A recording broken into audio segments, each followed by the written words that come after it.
yes, we're going to keep this PG-13, but we're just talking about our issues with the job market. And it's depressing. You know, all of us graduated. We have degrees. Some of us have multiple degrees. We have work experience. But like, none of that really matters.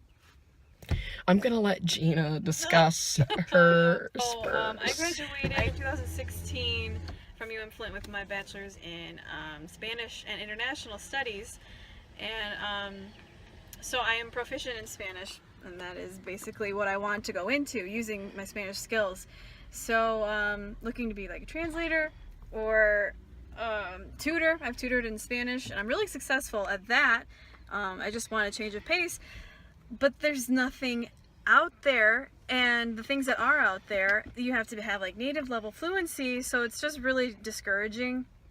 And we were just talking about how the reason it's so depressing is because we're sitting on the computer for hours, and it's like a full-time job, just looking for a job, and you don't have time for anything else. Like, you want to, enjoy the summer, you want to try and lose weight, but it's like you can't. You feel guilty having fun because you need to be looking for a job. So it's just like this cycle that's over and over again. Echoing what Gina said, like, and then granted, some of this is my fault, because like we knew we were graduating and we should have been proactive, but we couldn't. We had freaking thesis to write and all this other stuff, so it wasn't like we just had ample free time. And then last month we went to this Michigan alumni career conference, which it uplifted my spirits and everything, got me looking at it from a more positive outlook.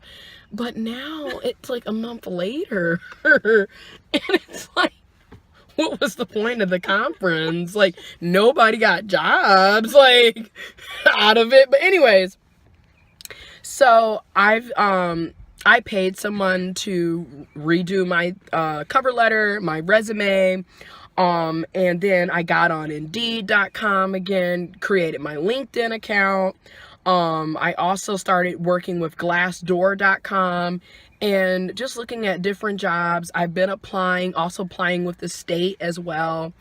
But it's really like tedious. Like, you're just sitting there applying for jobs online for hours, and then a lot of these job applications take hours to fill out because they're asking the same questions. Like, I don't understand why we need to upload a resume when you still want us to provide employment history. What is the purpose of that? Okay, then we still gotta write cover letters. You want DNA samples. You want blood type samples. You want freaking ancestry DNA. Like, all of this, you need letters of recommendation, references, transcripts, and you put all this information into whatever job database you're using, and you're still not guaranteed a phone call, let alone an email to let them know that they've received your information. So it's like you're going through all these hoops, but you're still not getting a job.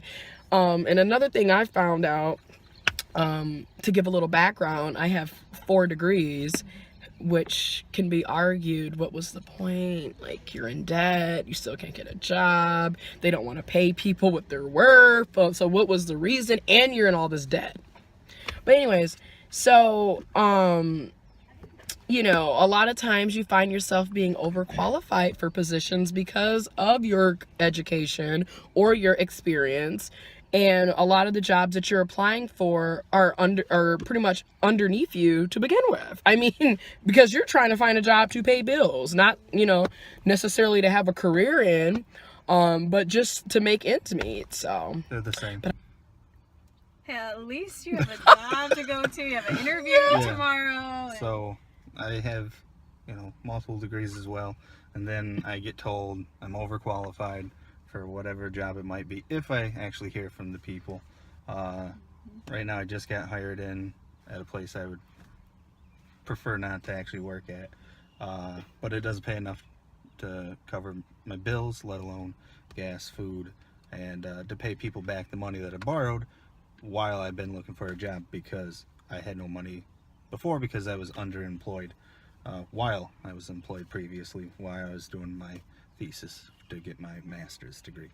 So you have all of that, and then you got to keep doing all these applications, like they were saying, resume. Then you got to do the application online.